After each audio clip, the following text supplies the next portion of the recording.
I woke up that morning thinking it was going to be a normal day on the ranch. Sunlight was spilling over the fence lines, the chickens were clucking, and Grandpa was already out in the pasture checking the fences like he did every morning. I poured myself a cup of coffee, stepping out onto the porch, ready to enjoy that peaceful, quiet feeling that only a ranch can give you. That peace didn't last, not even 5 minutes. From the corner of my eye, I noticed tire tracks cutting across the middle of our pasture. Not the usual tractor or pickup tracks, these were deep, aggressive, and unmistakably recent. My stomach sank. And then I saw it, a sleek black SUV parked halfway across the field, kicking up dust and leaving deep ruts in the grass. I didn't even need to guess who it was. There was only one person in the world who thought our pasture was a public road, HOA Karen. I froze for a moment, staring at her car, trying to figure out if I was still dreaming. She was standing there, arms crossed, sunglasses on, a perfect picture of self-righteous annoyance. My first thought was to yell. My second thought was, well, maybe we should just let her go this time. Then I remembered the third time she had done this, the trail she left in our hayfield, the letters she sent about violations that didn't exist, and my anger bubbled up like a shaken soda can. Grandpa appeared behind me, leaning on his walking stick. He didn't say a word at first, he just squinted at the tracks, his jaw tightening. I could feel the gears in his mind already turning. I knew that look. That was the look of a man who had survived decades on this ranch, who had seen every kind of nuisance and knew how to deal with them. "She's back," I muttered. Grandpa didn't nod. He just walked closer to the tracks, running his hand over the ruts like he was reading a story written in mud. "Back," he said slowly, almost thoughtfully, "and she's got an attitude, I see. Guess she thinks this is her shortcut to the clubhouse again." I followed him across the field, careful not to step in the soft mud where her tires had carved channels in the grass. The destruction was worse than I expected. Our prized patch of hay, the one Grandpa had been cultivating for weeks, was trampled, flattened like someone had rolled a giant pinball over it. I could feel the rage simmering in me, but Grandpa stayed calm, as if he were enjoying a private joke that only he understood. "See this?" he said, pointing to a deep rut near the old oak tree. "That's personal." I laughed nervously because yes, it was personal. But at the same time, I couldn't help but feel a little thrill. The way Grandpa said it, like a general surveying a battlefield, made it feel, I don't know, cinematic, like we were about to get a story we'd tell for years. Karen, of course, was oblivious. She was on the phone, probably calling her HOA buddies to brag about how she had patrolled our property. I swallowed the urge to storm over and rip the phone out of her hand. Instead, I just watched, hiding behind the fence post, letting Grandpa handle it his way. He shook his head slowly. "She doesn't learn, not in a million years, and that's fine, I've got an idea." I looked at him, eyebrows raised. "An idea?" Grandpa gave me that slow, calculating smile, the one that made me simultaneously nervous and excited. "A lesson she won't forget," he said. "We'll give her a taste of ranch life. She thinks she can just drive wherever she wants. Let's see how she likes it when the land fights back." At that moment, Karen started her engine, ready to leave. But the wheels slipped slightly in the soft ground. I swear, if I hadn't seen it with my own eyes, I wouldn't have believed it. She gripped the steering wheel and yanked it back and forth, but the grass and mud were working against her. She was already in trouble without knowing it. Grandpa patted my shoulder and whispered, "This is going to be good, just wait, we don't act yet, patience, that's the key." I nodded, excitement and anxiety mixing together. Something told me that this wasn't just another HOA incident. This was the beginning of a showdown, one that could only end with Karen learning that you don't mess with a rancher who knows his land. And I had a front row seat. After witnessing Karen's tires churn up the pasture like some uninvited demolition crew, Grandpa and I stood silently surveying the damage. The morning sun glinted off the tracks, each deep groove a little monument to her audacity. I wanted to storm out there and give her a piece of my mind, but Grandpa just shook his head. "Patience," he muttered, as if the word itself was a tool, sharp and heavy. "Patience?" I asked, squinting. "She's literally driving across our hayfield while smiling like she owns it." Grandpa didn't look at me. He walked along the tire marks, kneeling to inspect the soil. "No," he said finally, his voice low. "Patience is how we turn this little visit into a lesson she'll never forget." I followed him across the field, careful not to step on the soft mud left behind by her SUV. He stopped at a spot near the old creek bed and tapped the ground with his walking stick. "This," he said, "is perfect." I raised an eyebrow. "Perfect for what?" "Planting flowers." Grandpa chuckled, but it wasn't a laugh that made me feel relaxed. It was the kind of chuckle that meant he had something brewing, something both brilliant and slightly terrifying. "No," he said, "perfect for a trap." I blinked. "A trap?" Yes, he said, standing and brushing his hands on his jeans. We're going to teach Karen a lesson about respecting property. She thinks she can drive wherever she wants. Well, let's see how she handles a little resistance from the land. I felt a rush of excitement and nerves. I had grown up on this ranch learning the ways of the land, but this was different. We weren't just defending our property, we were planning revenge. The stakes were high, but so was the satisfaction if it worked. Grandpa crouched again, scooping up a handful of soft, dark mud. He let it drip slowly through his fingers. See this? Thick, sticky, and perfect for immobilizing a vehicle. She won't see it coming. I laughed nervously. You mean we're going to trap her car in the mud? He grinned, that mischievous spark in his eyes. Exactly, not hurting a soul, just giving her a little taste of humility. We spent the next hour scouting the pasture, examining every potential path Karen might take. Grandpa took notes on sticks, drawing crude maps in the dirt. I watched as he measured distances, checked for soft spots, and even tested the mud with a rake. Everything had to be perfect. If the trap failed, she could escape, and our plan would be useless. As we worked, I couldn't help but notice Karen's SUV parked at the far end of the property, a silent, oblivious monument to arrogance. She was packing, probably on her phone, plotting her next move or reporting us for something. I suppressed a laugh. The thought that she had no idea we were already preparing a little surprise for her was delicious. By midday, the plan was solid. Grandpa had selected the ideal spot, a soft, muddy patch near the bend of the old creek, hidden by tall grass and a few strategically placed logs. From a distance, it looked like ordinary ground, but anyone who drove over it would sink fast. Timing is everything, Grandpa said, straightening up and wiping sweat from his forehead.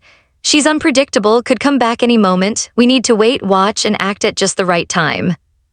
I nodded, my heart pounding. The suspense was almost unbearable. Every rustle of leaves, every distant car sound made me jump. We had created the setup, but nothing had happened yet. Karen's SUV remained innocently parked, as if taunting us. We retreated to the porch to keep an eye from a safe distance, sipping water and whispering quietly. Grandpa leaned back, watching her, a small smile on his face. Patience, he said again. The best victories are the ones you don't rush. She'll come, and when she does. I swallowed hard, imagining Karen's expression when she drove right into our trap. The thought was thrilling. Every fiber of me wanted to yell, run out there, and witness the moment firsthand, but Grandpa shook his head. Too soon, he said. We watch, we wait, and then we let the land do the talking. The tension hung in the air like a storm cloud. We were ready, but the moment of action hadn't come. The suspense was unbearable, yet I couldn't look away. Every time Karen glanced toward the pasture, my heart skipped a beat. By the time the sun dipped toward the horizon, painting the sky orange, the scene was set. The trap was ready, the stage was set, and we were both brimming with anticipation. One thing was certain. Karen was walking straight into trouble, and Grandpa was about to make sure it stuck. And I knew this was just the beginning.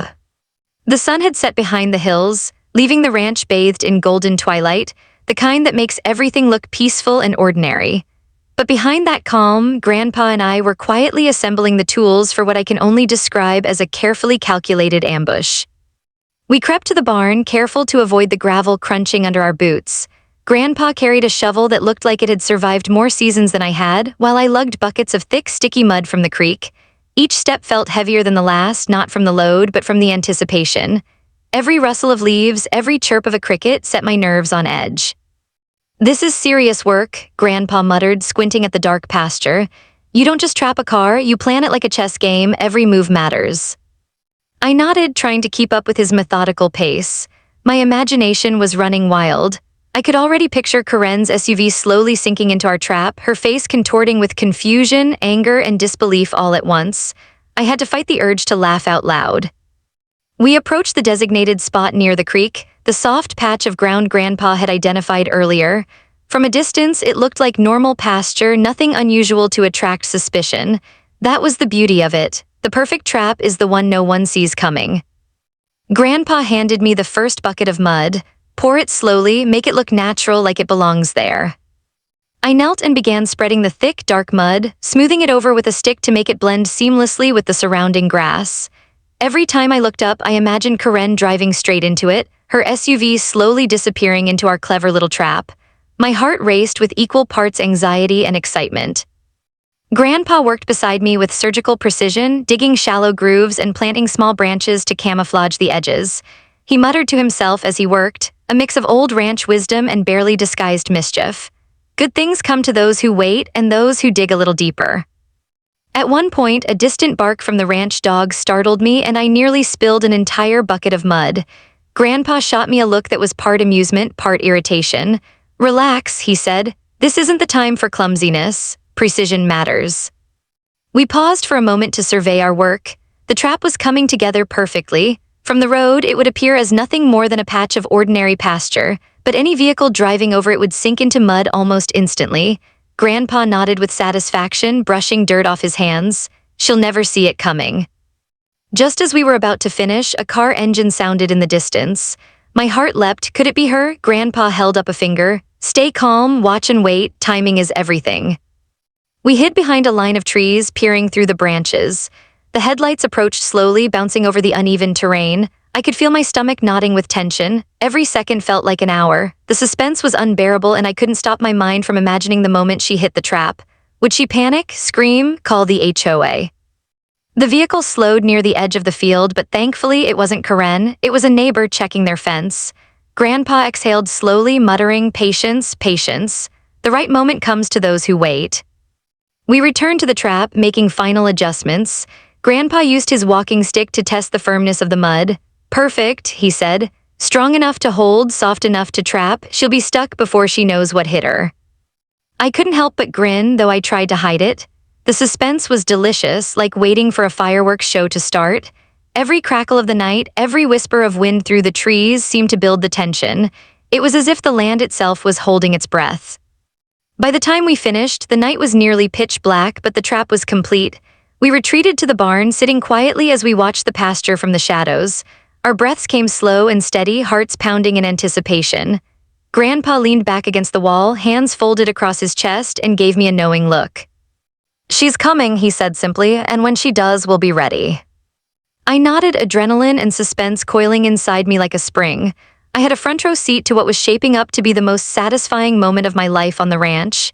We had done everything right, calculated every detail, camouflaged every inch, waited for the perfect timing. The stage was set. All that remained was for Karen to take the bait. And deep down, I knew the suspense, the anticipation would be almost unbearable, but worth every second. Night had fully descended over the ranch, the sky a deep velvet with scattered stars glinting faintly above. The world was quiet, almost too quiet, and every sound, an owl hooting, the creek burbling nearby, the occasional rustle of grass felt magnified. The perfect night for a trap. The perfect night for HOA Karen to unknowingly drive straight into trouble.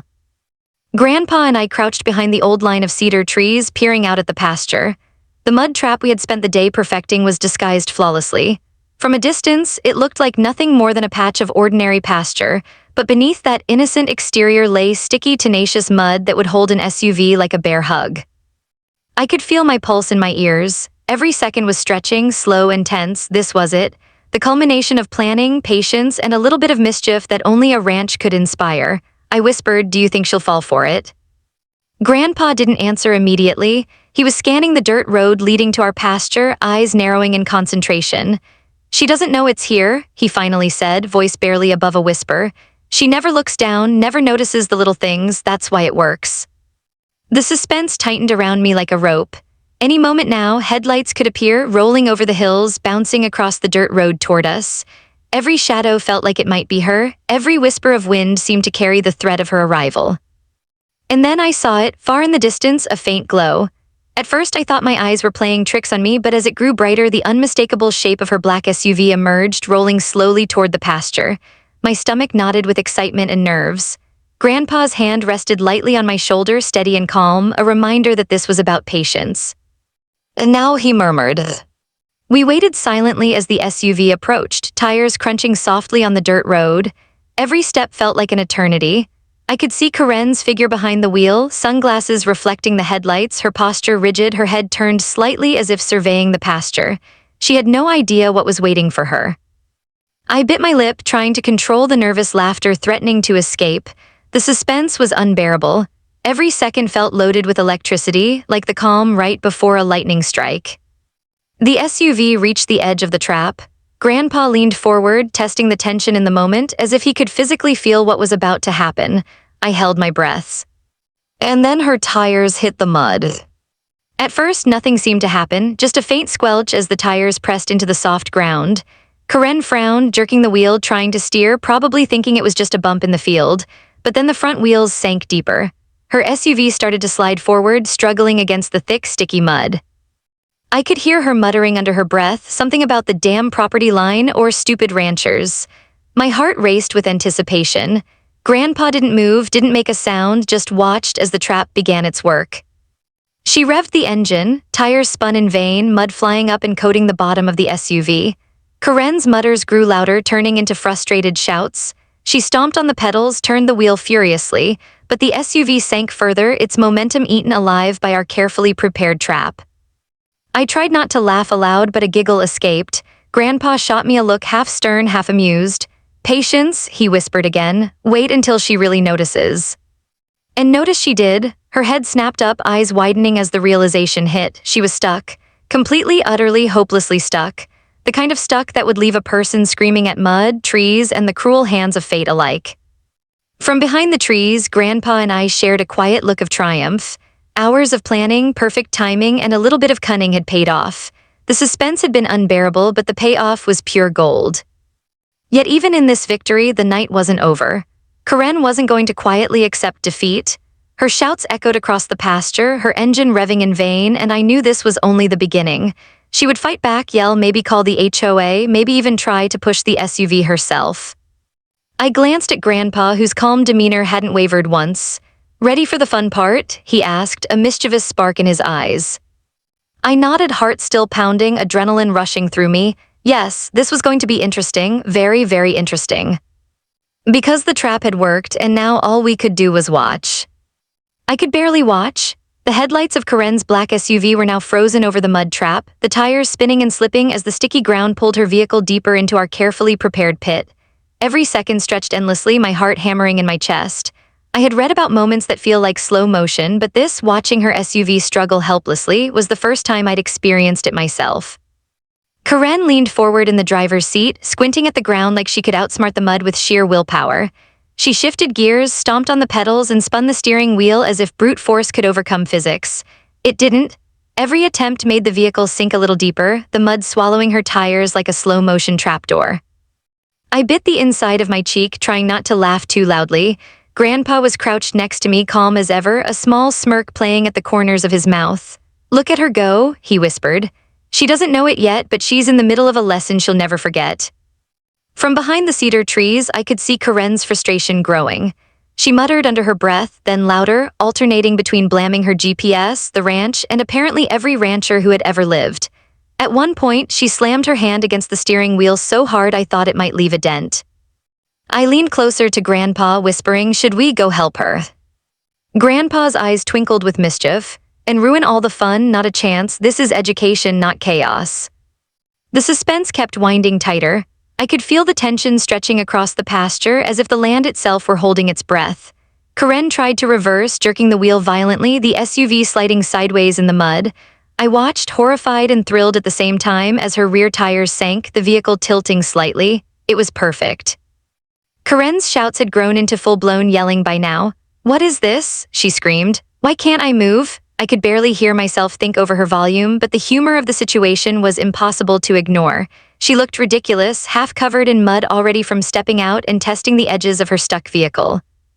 Grandpa whispered, "Don't underestimate her. Karen will fight like a hurricane once she realizes she can't bully her way out." I stayed crouched, eyes wide, as she tried everything, honking the horn, revving the engine, even rocking the SUV back and forth. The mud pit held firm, just as Grandpa predicted. Every effort made her more desperate, and every desperate attempt made her vehicle sink deeper. At one point, Karen jumped out entirely, stomping around the front of the SUV and yelling at the mud. I had to suppress a laugh as she jabbed the ground with her heels like she could scare the mud into submission. Grandpa shook his head, muttering something about city folks never learning the ways of the land.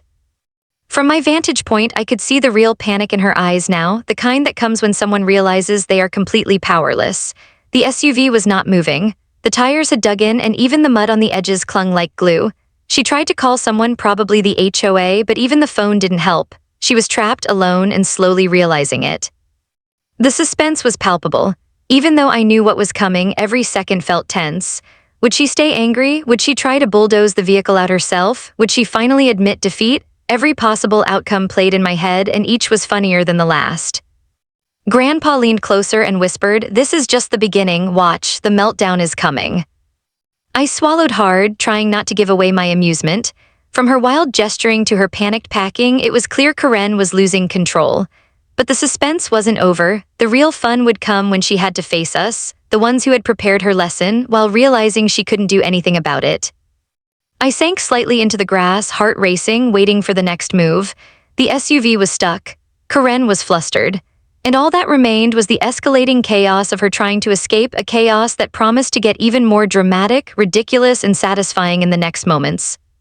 And I knew deep down that the story was far from over. The first strike had landed, but the real showdown, the confrontation, the peak of suspense was coming. By now, the night had settled into a tense, almost eerie quiet, broken only by the occasional splatter of mud and Karen's increasingly desperate shouts. I could barely believe what I was seeing. Her SUV was wedged deep in the mud trap, and she was stomping around it like a storm cloud, wildly gesturing with her arms as if the mud itself had insulted her personally. Grandpa and I crouched behind the cedar trees, barely breathing, just watching. Every movement she made seemed to stretch time, each one more ridiculous and suspenseful than the last. She tried rocking the vehicle back and forth, stomping the ground, even poking at the tires with a long stick she grabbed from the edge of the pasture. Nothing worked. The mud had her in its grip, and the more she struggled, the deeper she sank. "She's still fighting," Grandpa muttered, his eyes twinkling with amusement. "But she won't win. Patience, that's the key." I couldn't stop myself from whispering, "I can't believe this is working." My chest was tight with a mix of adrenaline and barely suppressed laughter. Karen's face was now streaked with mud, her pristine outfit ruined. Every frantic movement she made added layers to the suspense. Would she get herself free, or was she about to completely lose it?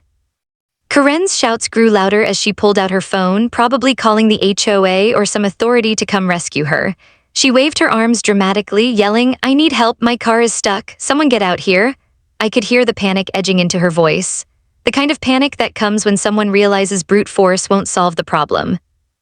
Grandpa nudged me and whispered, "Watch the technique. She's starting to get desperate, and desperate people make mistakes."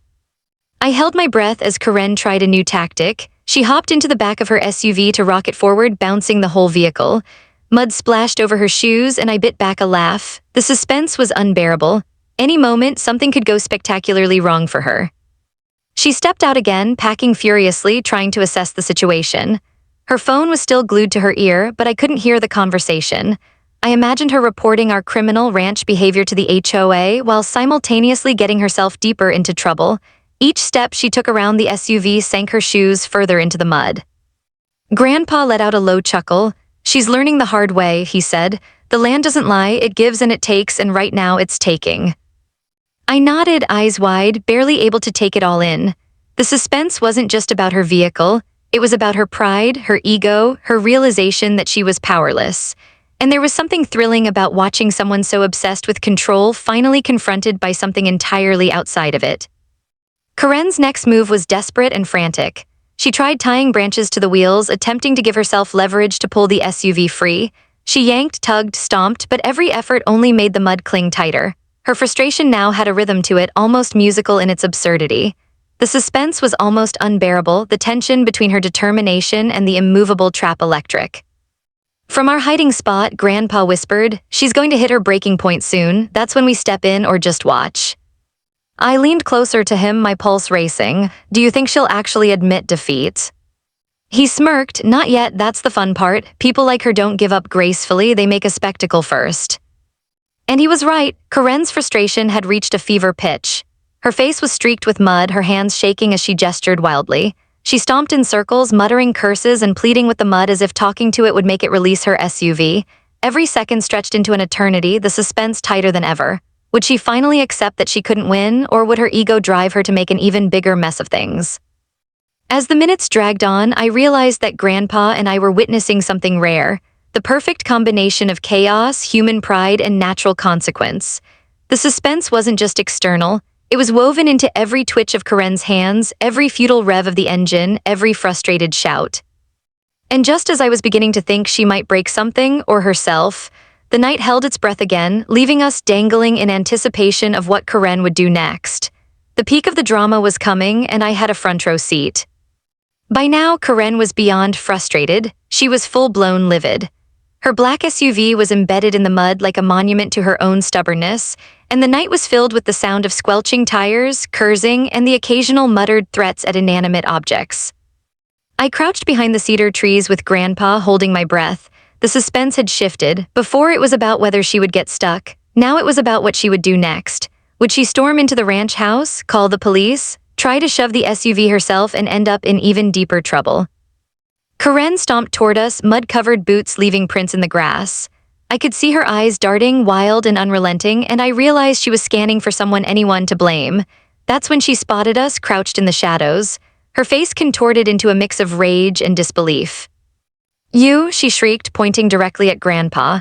"You did this, this is illegal. I am calling the HOA, I am calling the cops. You can't do this to me." Grandpa stepped forward slowly, his hands behind his back like a man approaching a particularly stubborn steer. He didn't flinch, didn't raise his voice. Calm, deliberate, a mountain of patience and mischief. "I didn't do anything," he said, voice low and steady. "The land did it. It teaches lessons on its own. You just happened to be in the way." Karen stared at him as if he had grown a second head. "The land? Are you serious? This is harassment, trespassing, I'll sue you." I tried not to laugh out loud. Her indignation was delicious, especially considering she was covered in mud up to her knees. Grandpa, of course, remained utterly unbothered. "Harassment?" he asked, raising an eyebrow. "Sweetheart, you've driven across our pasture 3 times this week. You've ignored fences, ignored property lines, and now you're stuck in a mud pit. Seems more like poetic justice than harassment to me." Karen's face turned red, not just from anger but from the absurdity of the situation. She stomped around the SUV, waving her arms, trying to regain some shred of control. "I don't care what you think, I'm HOA, I make the rules, you can't just trap me in mud." Grandpa shrugged. "Rules only work if you follow them yourself. This isn't a city street, this is ranch land, and out here the land has its own rules, you broke them." The suspense was palpable. I could feel it stretching like a wire across the pasture. Karen's next move could go in any direction: rage, tears, legal threats, or some combination of all 3. Every second she stayed stuck, her frustration grew. Every flailing movement, every stomp in the mud made the trap hold firmer. Finally, she slammed her fists against the SUV, panting and muttering, "I can't believe this. I can't believe this. How could this happen?" Her ego and pride were crashing together like 2 trains on the same track, and I realized she was powerless to stop it. Grandpa leaned close to me, whispering, "Watch carefully, this is the meltdown." Karen tried to call the HOA again, but her phone slipped in the mud, landing face down. She bent over to retrieve it, slipping slightly herself, mud coating her arms and hair. I had to bite my lip to keep from laughing aloud. The suspense was electric, the drama was real, the comedy was undeniable. She finally sank to her knees, staring at the SUV, and for a brief moment I thought she might cry. Then she shouted, "This is outrageous, someone get me out of here." Grandpa shook his head slowly. "No one, this is your lesson. You wanted to drive wherever you wanted. You chose the wrong ground, that's the consequence." Karen's screams echoed across the pasture, bouncing off the hills. Her pride was battered, her clothes ruined, and her SUV completely immobilized. And in that moment I realized something profound.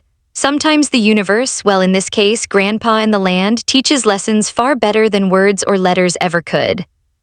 I glanced at Grandpa. His smirk said it all: calm, satisfied, victorious. The suspense had reached its peak and the payoff was sweet. Karen had finally confronted us, and she was utterly powerless, trapped not just physically but emotionally by her own stubbornness. As we watched her flail, I knew that the next part, the resolution, would be a combination of relief, laughter, and a little poetic justice. Karen had learned her lesson, but whether she admitted it or not was a suspenseful question that would keep everyone watching. And at that moment, I couldn't help but feel that everything had gone exactly as planned. The night had turned completely still, except for Karen's frustrated muttering and the occasional squelch of mud under her boots.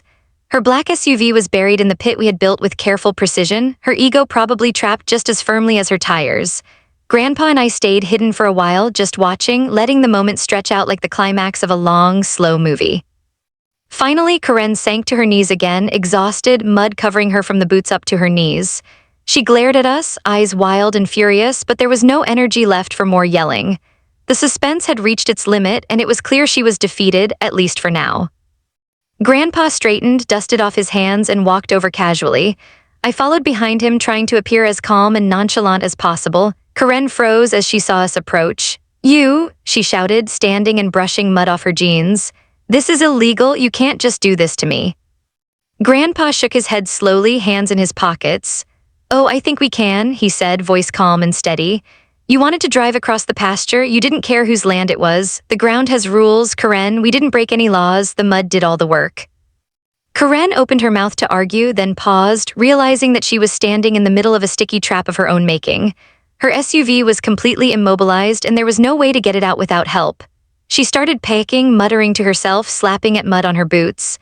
The suspense was electric, but this time the payoff was imminent. I could barely contain my laughter as I watched her try to call the HOA again, only to drop her phone into the mud. Grandpa sighed, clearly amused. "Patience," he said. "All good things come to those who wait." Karen's rage began to cool as exhaustion set in. Her frantic movements slowed and the realization finally dawned on her: she was stuck. Completely. There was no way around it. No threats, no shouting, no calls to authority could reverse the situation. She was at our mercy. Grandpa crouched down, pointing to the mud around her tires. "See, Karen, this is what happens when you ignore boundaries. It's not personal, it's education." Karen's face twisted into a combination of disbelief, frustration, and dare I say, a hint of respect. She finally slumped against the hood of her SUV, muttering, I guess I miscalculated." I nearly fell over laughing. The suspense had been unbearable, the drama was real, but the humor of her predicament was irresistible. Mud up to her knees, SUV stuck, and pride in tatters, this was poetic justice at its finest. Grandpa straightened and clapped me lightly on the shoulder. "Let's help her get out," he said casually, but slowly. "She needs to understand the lesson, not just the outcome." Together, we guided her SUV out of the mud trap, the tires slowly gaining traction as we added a few planks and shoveled some mud away. Karen muttered the entire time, but there was no energy left for threats. By the time she drove away, late into the night, the pasture was quiet again, peaceful, untouched, and ready for another day. I stood with Grandpa, watching the distant headlights disappear. "Do you think she learned her lesson?" I asked. Grandpa chuckled softly. "Maybe," he said, "or maybe she'll try again next week. Either way, she won't forget this night, that's what matters." The suspense, the careful planning, the tension, it had all led to this moment of quiet triumph. We had defended our land, delivered a lesson, and done it without hurting anyone. Just a little mud, some patience, and a lot of cunning. As we walked back to the porch, I couldn't help but feel a mixture of relief and amusement. Karen was gone for now, our pasture safe, and our plan had worked perfectly. The suspense had built and stretched over days, then hours, then minutes, and finally it had resolved in the most satisfying way possible. Grandpa sat in his rocking chair, a faint smile on his face, watching the moonlight ripple over the pasture. "Sometimes," he said slowly, "the land does the talking and all you have to do is listen. And sometimes you just have to let it do the teaching." I nodded, still smiling, knowing that this was a story we would tell for years. The one where HOA Karen learned, the hard way, that a rancher's land is not a playground, and mud is a better teacher than any letter or threat. And as the night settled in, calm and quiet once more, I realized that suspense, patience, and a little humor had combined perfectly. Karen had left stuck in the mud, and we had watched and learned a lot about pride, boundaries, and the unexpected power of a well-placed trap. It was over for now. Every HOA has a story on HOA Headaches. You'll hear the ones they tried to bury. Subscribe today.